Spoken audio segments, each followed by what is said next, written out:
Jason Nelson. I have been fortunate enough to visit Alaska's Mendenhall Glacier during the past couple years. Peering into the depths of a crevasse is memorizing. The intoxicating blue draws you in and pulls you closer to its edge. These are the stories of my adventures in this ever-changing world of ice. As the days grow longer and the sun begins to melt the snow on the glacier, streams and rivers form on the surface. Moving water is a powerful force, and it finds weaknesses on the layers of ice. Over time, it's able to bore a hole all the way through the glacier and release the water underneath. These holes are called moulins. Pretty much nobody gets to experience these places except that guy from the movie Iceman. Iceman was about a Neanderthal that was frozen in a glacier. Thousands of years later, he was discovered, thawed out, and brought back to life, only to be a research project for a team of scientists who wanted to dissect him. This was a fate the team hoped to avoid. It was fall in Juneau. Jared and Jason had a plan to rappel down into either a moulin or a crevasse and do some ice climbing. It sounded casual enough. So we're way down in the moulin right now, and I'm waiting for the rest of the team, and then we're going to go down a little further. It's very blue in here, as you might have noticed, and it's loud too. You can hear the water rushing. We descended deep into the ice, tying ropes together as we went, finally stopping in the darkness on a ledge just above the water. With such intensity, our level of commitment became apparent.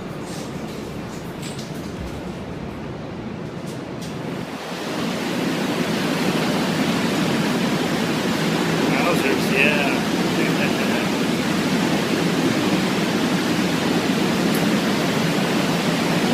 It's getting creepy. It's kind of a terrifying place to be. The roar of the river is crazy loud, and it feels like I'm kind of rappelling down into an icy hell. I don't think humans were meant to be down in places like this. We certainly don't seem too well adapted for it. I began climbing back out, and Jared asked, "Did you feel that?" I looked back at him, not knowing what he was talking about. When my headlamp illuminated where my ice pick was, I could see I had created a fracture in the ice about 30 feet long. It created a separation above where Jared was anchored. I could only imagine the pressure on the ice this far down and began to wonder if we might be inside a house of cards. This was getting sketchy. I ascended quickly and gently up the rope to the anchor and anxiously waited for Jared to come up. Jared hung out for what seemed like an hour, taking pictures. Apparently he was in no rush at all.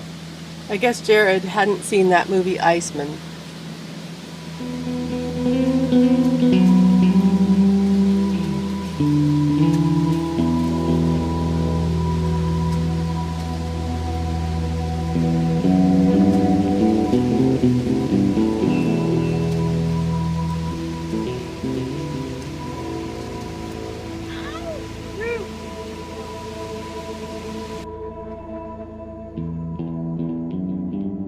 Juneau is known for endless rain, and September of 2013 was living up to that promise.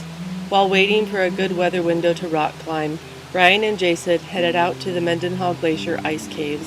The weather looked like crap, but they decided to go for it anyway. As they started the hike, it began to rain. An hour and a half later, they arrived at the caves, totally soaked. I'd hoped the steep ice would provide some shelter from the rain, but that was not the case. It was just above freezing, so the ice was melting and the inside of the cave was having its own little rainstorm. The difference in temperature between the ice and the air created a localized cloud of moisture at the entrance to the cave. It wasn't going to get any wetter. A few laps of climbing the shorter walls at least dried out some of our despair. Climbing in an icy rain is just about as much fun as you would think. It was a punishing day out, counting down the layers of dry gloves and clothes we had left, or how long we could tolerate the existing wet ones.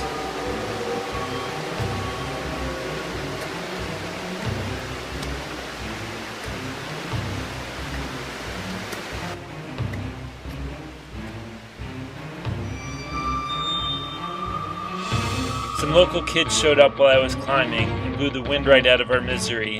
They were wearing nothing but cotton t-shirts and blue jeans. They seemed quite jovial as they passed us, shivering in our top-of-the-line rain gear. We knew they'd be hating life soon enough on their walk home, though.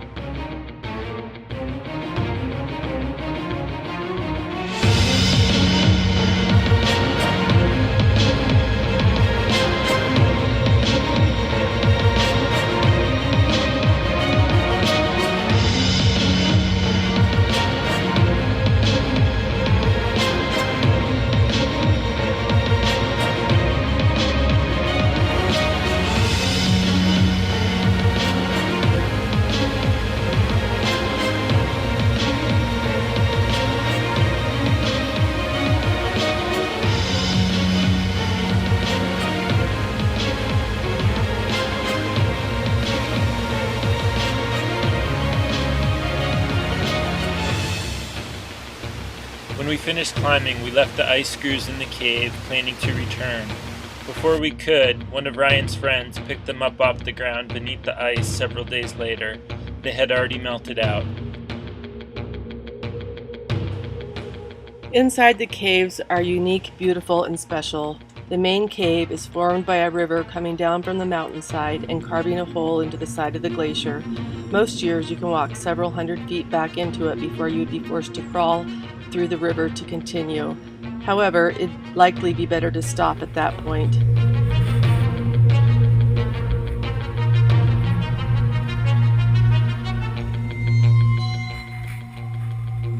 Being inside the cave is a photographer's wet dream. Refracted light forms shapes and colors that are unearthly and extraordinary.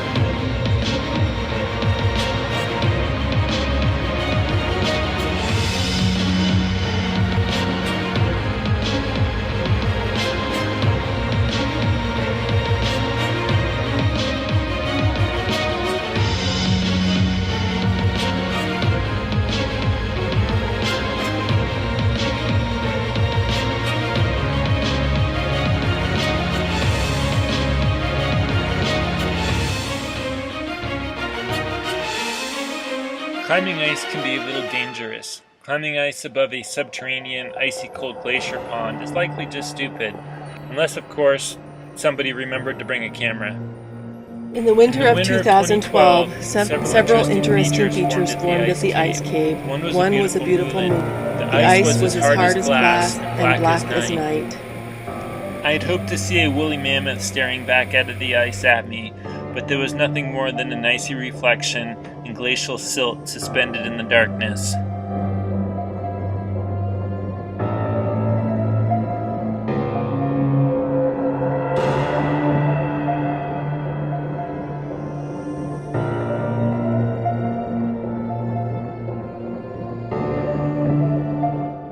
Next to the moulin was a fragile-looking ice arch. The aerated nature of the ice was a bit like climbing a snow cone, without the colored flavoring.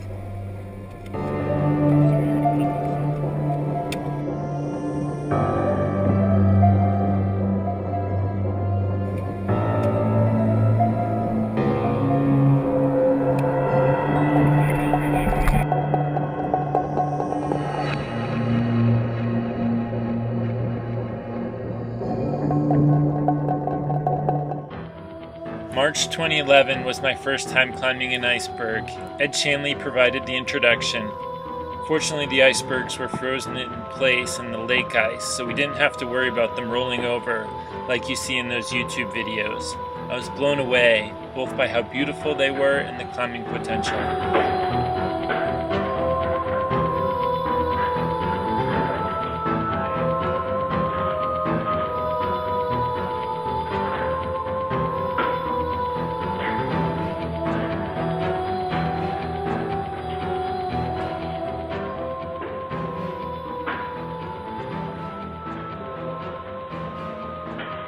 I wasn't really sure what climbing an iceberg would be like.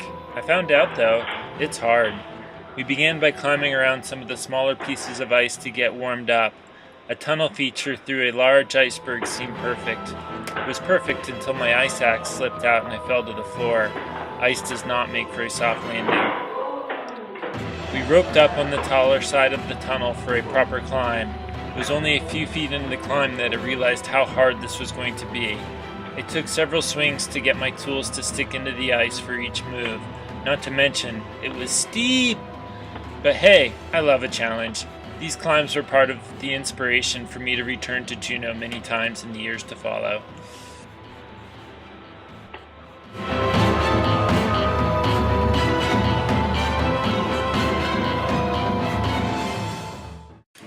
In 2012, Ryan and Jason were back at the icebergs of Lake Mendenhall. Although there weren't as many this year, there was an inspiring and slightly precarious-looking arch over by Nugget Falls.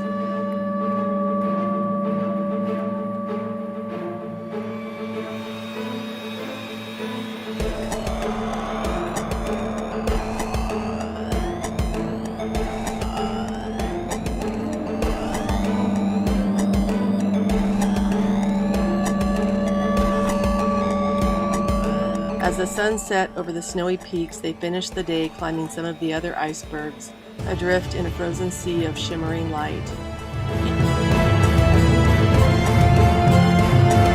Even just wandering the lower glacier is amazing and exciting. There are big crevasses, glacier ponds, and an endless array of features and angles to wander on with a pair of ice axes and crampons. It's like a playground for an ice climber.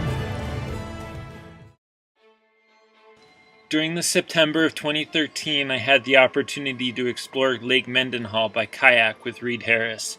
Just after launching our boats, Reed says to me, "The water temperature is about 35 degrees, and you only live for a few minutes if you fall in." "Really?" I replied. "Yeah, it's kind of like one big frozen margarita." I let out a sigh. Yeah, I always knew those things would be the death of me. Paddling along the face of the glacier is both terribly dangerous and completely amazing. If you don't know why, catch up on some of the glacier calving footage on the internet. Might I suggest the Chasing Ice movie? That one will leave you with some cold sweats. Experiencing the glacier like this was as amazing as exploring the ice caves.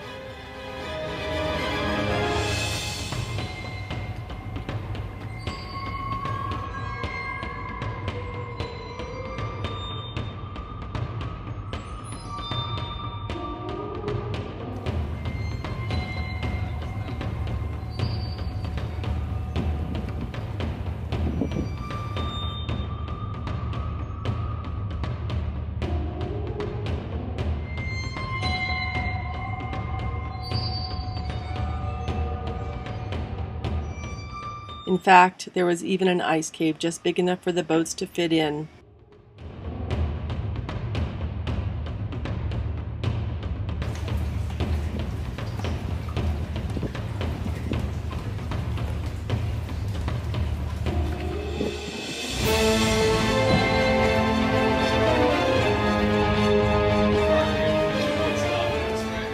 Oh, are they? The far side of the glacier ended in a cave over the water. It was here that a significant subterranean river emptied in from under the glacier.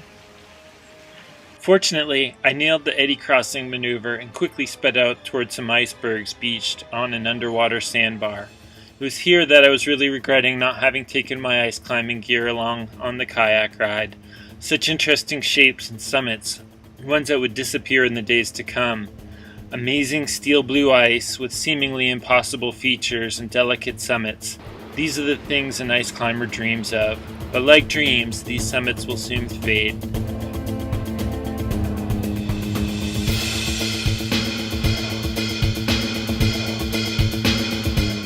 We finished the day just in time for beer tasting at the Alaskan Brewery. No margaritas for me, thank you.